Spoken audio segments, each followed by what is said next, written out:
It's time now for Countywide, a special presentation of Yavapai Broadcasting News. Join News Director Paul David and News Editor Philip Catafamo as they talk with our community's leaders, newsmakers, and people in the know. You'll hear about the hot topics in Yavapai County that affect all our lives. And now here's today's Countywide.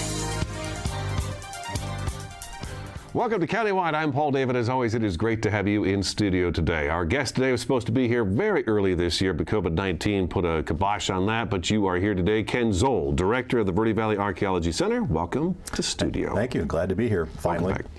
Website, verdevalleyarchaeology.org, verdevalleyarchaeology.org. They have a gala coming up on Saturday, October 17th. It's going to be celebrating the center's 10-year anniversary, as well as International Archaeology Day. Should we start with that? Sure. Let's start with that. Let's start with something fun. So tell me about the gala, because it's going to be different this year than it has in the past, and everyone's kind of familiar with that because we do have the COVID-19 thing going on this year. Right. So yeah, right. We usually have our gala, big dinner at Poco Diablo Resort or some similar place. And obviously, we can't do that this year. So like a lot of organizations, we're going virtual with it. And so we will have a couple guest speakers. We have Dr. Brian Fagan. He's an internationally known archaeologist, written about 40 books, including a lot of textbooks. And he's going to give us 5 minutes on the importance of museums today.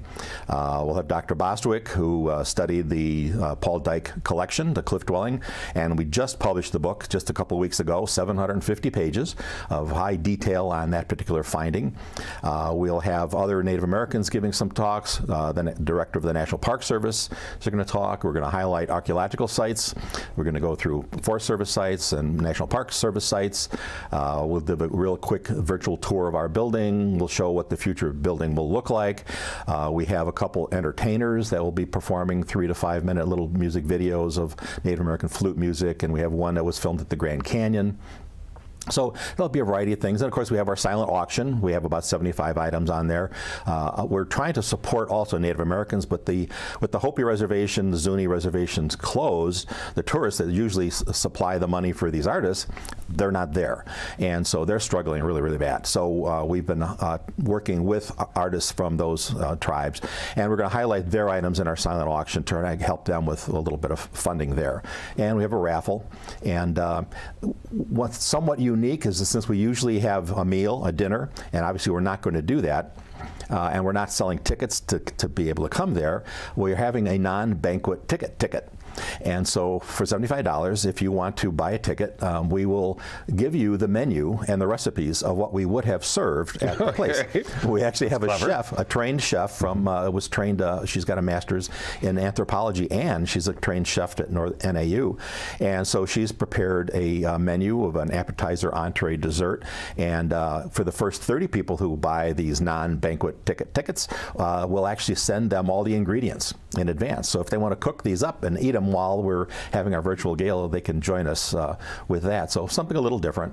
I was going to ask you if you came up with anything, because I've heard about a lot of these. People usually have their live events to raise funds. It's your biggest fundraiser of the year. It's the only one. Yes. It's the only one. So it's the largest one of the year, although they do take donations all the time, which are tax deductible, by the way. But I was wondering, kind of, how do you get people to jump on and do these things virtually? Did you do any research and kind of pick other people's brains and say, okay, how did you make this thing work for you? We did. We went around to a number of nonprofits, not that many in Arizona, but we went to other places in the country, and part of that was when we were trying to determine the platform on which to present this. We talked to the platforms and said, can you give us some recommendations of who used you and how they did? And so they gave us some, and we looked at their website, how they did, and picked out some of these ideas, like the virtual menu. You know, that was one fire department actually in the Midwest somewhere did that, and I thought that was really clever. And knowing that we have a member who is a trained chef, you know, and actually she specializes in sustainable foods and endangered foods. So she will be be doing things like mesquite bean things and such. And so she's kind of furthering her mission of sustainable food and keeping some of these foods that might disappear alive, and also having our unique little menu kind of thing. So, and also things like, nobody's going to sit there for an hour on these programs. So you have to keep it short, you have to keep it tight, you have to keep it rolling in order to keep them entertained. And then intersperse here and there some of the auction items to keep the auction going. So. Okay, all right, and again, VerdeValleyArchaeology.org is the website you go to for more information about everything Ken and I are talking about this morning. Let's get to the museum, the Archaeology Center. Last time I talked to you, the pit houses were moving forward, and there was going to be a trail put around. You were going to have some signs put up so that people could walk up and understand what it is they're looking at. That has all taken place, correct? That's there now. Yes, on our property, we were donated 15 acres. We were donated the value of $1.32 million, and the donor said, "Well, I only want $250,000. I'll donate the balance." So we still owe him some money on that, which is part of what the Gala is all about, to help pay off that loan. But yes, we finished the trail. It's almost a half-a-mile loop trail. It has 10 interpretive signs as you go around. What was a pit house? What was the village life like? What kind of animals were here? What was hunting? What was farming? Then we have a fairly large Native American traditional use garden. And of course, the season is almost over, but you still can see the corn stalks and a lot of the squash and amaranth seeds and other things that are still growing there. And then we have 3 sculptures. We have a desert tortoise, we have a javelina, and we have a horned lizard that kids love to sit on and have their parents like to take their pictures on. And the park is always open, free. It's from dawn to dusk, and it's right on Homestead Parkway, which is the first stoplight east of I-17 off of 260. And they just paved the road within the last 6 weeks, so it's really easy to get into now. And so that's totally done. The funding for building our new campus is delayed by the virus and other priorities with the U.S. Department of Agriculture. That was my next question for you, the grant that we were talking about. Right, so we're holding, they've been pushed off to do more shovel-ready projects, and so they'll get back to us when the time is ready. So we haven't been told no, but we haven't gotten the yes on that either yet. Okay. So in the interim, because of COVID, we closed the museum, obviously, last March.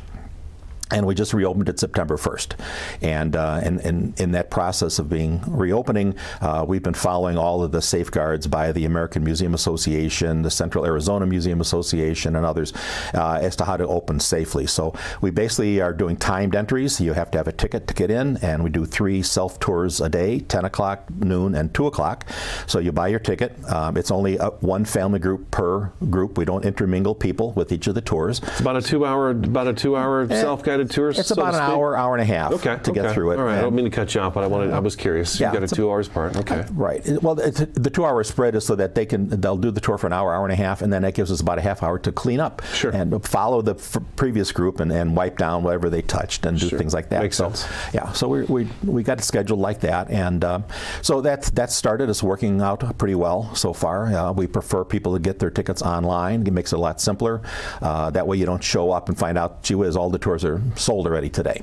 So we suggest people go to the website, and where it says buy a ticket, just buy their ticket.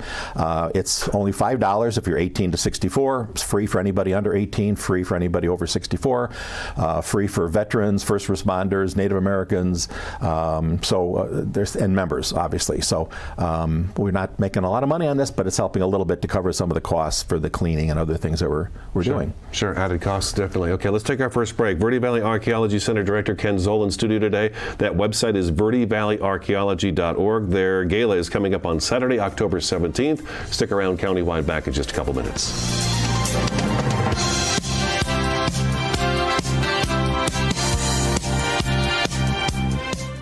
Do you need more closet space? Hi, I'm Tracy Shadley, owner of Organize A to Z.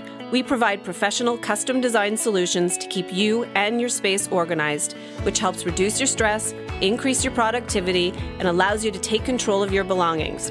We are proud to be locally owned and operated, specializing in custom closets, garages, offices, and pantries.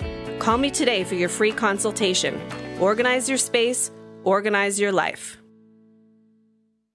two things we can count on every year. A new set of tax rules and great weather here in northern Arizona. Jackson Hewitt Tax Service, locally owned and operated by Lewis Rice since 1997, is here for you all year long. Your neighborhood Jackson Hewitt Tax Office will help you in all of your taxing situations. Electronic filing is always free with your tax preparation at Jackson Hewitt Tax Service. Get more in return. Call 1-800-234-1040 for an office near you. With too many senior homeowners falling short in their retirement dreams, there may be great news for you. A reverse mortgage may be the answer. The flexibility it provides may help you with your retirement dreams, peace of mind, and quality of life in your retirement. For your in-home, no-obligation consultation, contact me at 928-225-7418. That's 928-225-7418. Or you can find me at Facebook at Jim Hostler, Reverse Mortgage Specialist.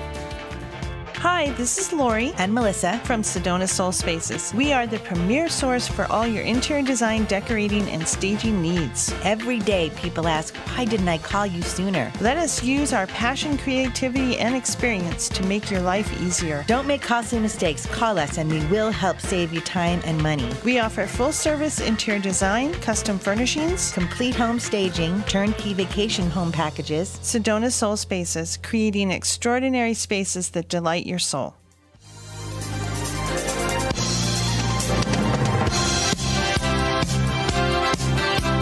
Welcome back to Countywide. Ken Zoll from Verde Valley Archaeology Center is in studio today. VerdeValleyArchaeology.org. Don't forget their gala is coming up on Saturday, October 17th. It's their big fundraiser of the year, so you want to take a look at that. 10-year anniversary for the museum, right? The center. And then it's also International Archaeology Day. So we were, just before the break, we were talking about some of the things you've done at the museum to make sure things are safe for people to come and visit it again, because you did just reopen on September 1st. It's the 10th today, I believe. I asked you before the show started, so what have you been doing? Twiddling your thumbs all summer long? But that's not been the case. No, it's been a very, very busy time. Since we knew we were being closed, we thought, well, this is a great time to do deep cleaning. So we did a big deep cleaning of the carpets and all of the other materials in the place. Decided to take advantage and upgrade a lot of the exhibits. So when we reopened, we have an expanded dike cliff dwelling exhibit. What am I going to see when I come and look at that right there? Just give me a quick example of what's there, and then we'll talk about the other exhibits, because you've got the Sinawa and the Yavapai Apache as well. Right. So the dike cliff dwelling is extremely important. It was a cave in Rimrock on the Paul Dyke Ranch. Paul Dyke was a painter. He was a descendant of the famous Flemish painter Sir Anthony Van Dyck, and so he painted mostly Plains Indian material because he grew up in Alberta, Canada, North and South Dakota. But he was married to the Sioux daughter of the Sioux chief, and when she passed away in childbirth, he got all depressed in the 30s and got on his motorcycle and went west and found this ranch in Rimrock. And lo and behold, there's a big cave on it, and in it was a family that had been living in there, Southern Sinawa family, and they apparently left in a rush because they left unbelievable amount of material. And he was doing an exhibit in Los Angeles in 1962, and he mentioned to the curator that he had this cave. Would you like to come out and check it out? And turns out he was not only a curator of art, but also an archaeologist. So he came out and he was blown away. And for the next 10 summers, they brought graduate students out to excavate it, and they pulled out over 50,000 artifacts. Oh, wow. And many had never been seen in the Verde Valley before. They were boxed up, crated, and done exactly like you're supposed to, except they never wrote the final report. And so our Dr. Bostwick, our Director of Archaeology, took the last 3 years to write this report of over 750 pages with full color pictures of everything that's in there. And it's for sale now on the website. But the family when we got our certification from Arizona State Museum and said we are qualified to be a curation facility, the family saw that and came in and gave us all 50,000 items to curate. And so it's taken us 3 years of volunteers to catalog all the material that we have. So the exhibit has, the main exhibit, you come in and there's a display on weaving. We have the largest textile collection ever found in the Verde Valley. And every 5 months I have to take the textile material out. That's the longest you're supposed to keep them out on display. You put them back in the dark, and you bring out some more. And this is about the 6th rotation. So you can if you come in every 6 months, you're going to find different textiles.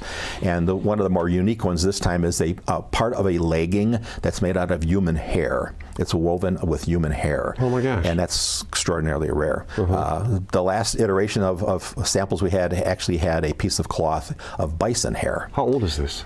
They're at least 800 years old. Could be as old as 900 years old. So somewhere in that time frame.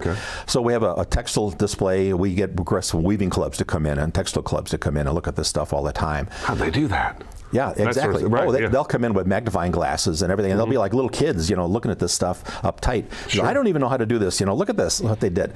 So that gets them really excited. Impressive. That's really neat. We have a very large exhibit on farming. We have corn. We have every type of seed that they planted, beans and squash, etc. We have examples of all of the gathering stuff, and this was all stuff found in the dwelling. We have an exhibit on hunting. So we have bows, we have arrows. One of the unique things is we have 40 arrows where the feather would be, they painted it different colors, different patterns, and no two are the same. If they were multiple of the same thing, you'd think, well, that's Fred's arrow. He killed his deer. He gets credit. Say, yeah, okay, that's that's Ken's arrow. This one's my arrow because this is the way I paint my arrow, and that's the way Ken paints his arrow. Exactly, but all 40 of them are different, and so we've had experts come in, and nobody knows why they did it. Was it ceremonial? Nobody knows. Was it just personal expression? Who knows? Sometimes we degrade the prehistoric Indians, thinking that, well, they never did art for art's sake. Well, who's to say they didn't do art? They were humans. Right. So did they just do it art for art's sake? They were just wanted to do it. Who knows? Yeah. So it's interesting to see that. Yeah, and we definitely. have snares, we have nets within the hunting area. And then for the new exhibit, we've brought out some unique items that have never been seen before. So it's a whole new display case. And for example, we have a deer-like image that's made out of yucca that looks like a deer, whether it was a toy or whatever. Like a toy, yeah. Yeah, we don't know for sure.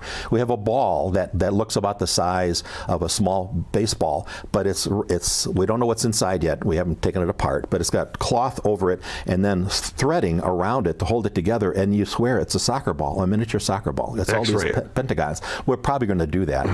We have painted reeds from the creek where they actually use wood burning to create designs in it. Again, why did they do that? Was it just for personal expression or whatever? And then one of the really unique items is we have a really, really nice, unique basket, woven basket. And when you look inside, there are 5 corn cobs in there. And each corn cob has a hole in it. Well, then also in the collection, we have a series of corn cobs that have these pointed sticks out the one end and then holes on the other end. And what we found out from some Zuni that visited, that was the original lawn dart game. They would take corn cobs, put a pointed stick at this end, feathers at this end, and then throw it into rings of corn husks. And we have rings of corn husks. We had no idea what they were for. And now we know they're part of the game. We have the corn stalks with the stick coming out. We don't have the feathers, but we know that that's what it was. So here, there was one guy that had this very fancy woven basket that he made and put his personal corn cobs in them like today's championship dart players. Bowling ball or whatever, yeah. You get your sports bag. Right, so that's on display. Sports bag, right. So they're really unique items in that particular Dyke collection. So, and we could change these items out for the next 10 years and you'll never see the same item again. And that's just one. That's just one display you've got going on. We're not going to have time to talk about the Sonowa or the Yavapai Apache one now because you went too long with just the one that you have. That's right. That changes out, as you said, like every 6 months. And we should probably remind everybody, back when you first started coming in here, the reason for this whole thing was to keep our historical artifacts in our area. That's because they would be shipped off to Chicago or New York or wherever they were going. They were leaving our area, but you want them to stay here, and they should stay here. So that's right. We had a lecturer come in from a private archaeology firm. He just completed the excavation at the Gray Fox development over there in Conwood, and extracted 14,000 items. And we asked him, well, hey, can we see these? Where are they at? And he goes, oh, you'll never see them. We had to ship them off to Prescott because that's the closest repository. And when we called them, they said, oh, you'll never see them. That's not our mission area, so we just store them here in the basement. And that got us all upset and said, what do we have to do? And everybody said, don't even try. why? You know, you'll never get it done with volunteers. It's very expensive, very time consuming. And, you know, we said, what the heck? We're old fart retirees, so we'll give it a shot. Let's give it a shot. And it's been working. And 5 years later, we got certified by the state. And there it is. All right. Again, let's take a break. Verde Valley Archaeology Center Director Ken Zoll in studio today. Website is verdevalleyarchaeology.org. Saturday, October 17th is their gala to celebrate the anniversary, 10-year anniversary, as well as International Archaeology Day. It's on their website. Stick around. Countywide back in just a couple minutes.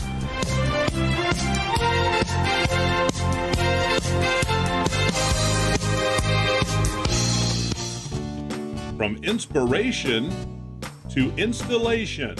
If you need help with your decorating plan, call the pros at the Picture Window. We are your #1 source for top quality blinds, shades, shutters, and flooring. We've been in business here for 41 years, and our delightful sales staff has decades of experience. We're the locally awarded Best of the Best in both Sedona and the Verde Valley. Don't pass up a free estimate on your project. Call the Picture Window now. Paul Stanley here with Stanley Steel Structures. We offer shade structures that provide style, value, and performance. Our Equinox louvered roof opens and closes to give you the ultimate patio experience. We also offer Alumawood shade covers that looks like wood but lasts like steel and never needs painting or maintenance. Visit us at StanleySteelStructures.com. Contact us today and be covered tomorrow. Stanley Steel Structures. Let us add some space to your place.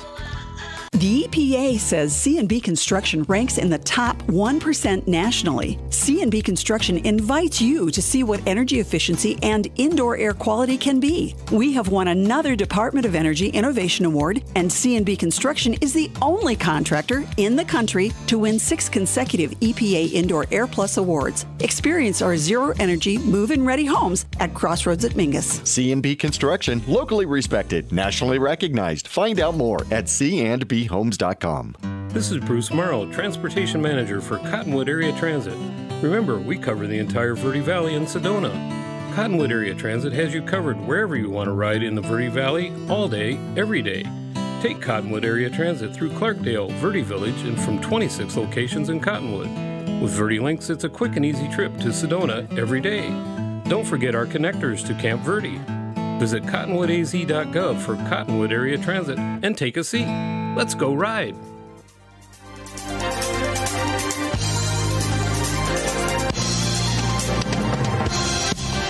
Welcome back to Countywide. We've got just a few minutes left with Ken Zoll, Verde Valley Archaeology Center Director. verdevalleyarchaeology.org is the website you want to go to for more information and to hear everything that Ken's been talking about so far this morning.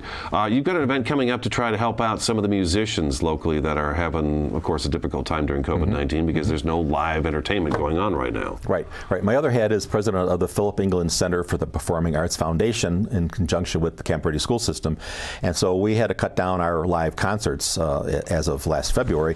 And so obviously our musicians, a lot of them are struggling, especially with the local ones. So we came up with an idea, working with the Archaeology Center, putting both of my hats together, and we are going to start taping next week 6 concerts with Montezuma Castle as the background, and they'll be taped after the park closes, so there's not going to be people around really, and the musicians will record for about 50 minutes, and then we're going to do a little editing with it and start to broadcast these in October. So this way we have 6 groups. They're going to get some funding that they haven't had in a long time. And we have country, western, jazz, blues, and a Native American. And so we'll have these basically every Friday in October. We'll be broadcasting them. And I think 1 or 2 Sunday matinees. So it's just a way to get some money and get some entertainment out there and get familiar with the videotaping. We haven't done videotaping before. So when we do start our live concerts sometime next year, we will actually also be live streaming them as well. Okay, that's a clever idea as well.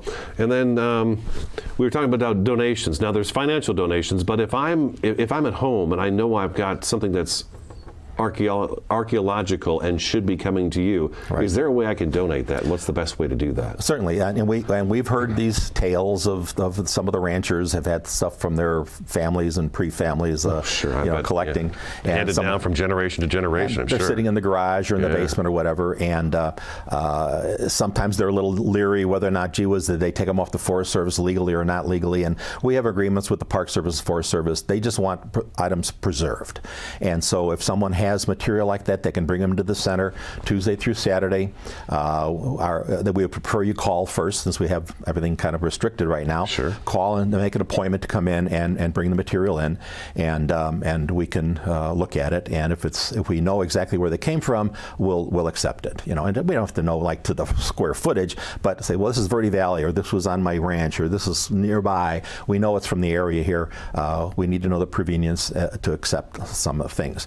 We have people coming in all the time with pottery sherds that they've picked up over the last 50 years, and we have every pottery type that you've ever can imagine on display. So if people bring in those kind of pottery sherds, we use them basically in school demonstrations, and so we bring them in, we pass around the school the sherds of pottery for the kids to look at, and if some of them walk away, so what? We got thousands of them. But we're more interested in whole intact pots or other types of artifacts that people might have had from their family and their history. And we put their name on the exhibit, if we put it on exhibit, so the family gets recognized when it is displayed. Nice. And that is the tip of the iceberg when it comes to talking to Ken Zoll about anything archaeological. Verde Valley Archaeology Center Director Ken Zoll, thank you for coming in. I appreciate it. Thanks for having me again. Keep us in the loop. VerdeValleyArchaeology.org. Saturday, October 17th is their gala. Go to the website for more information. That's days countywide. Thank you for watching and listening, and we'll talk to you again next time.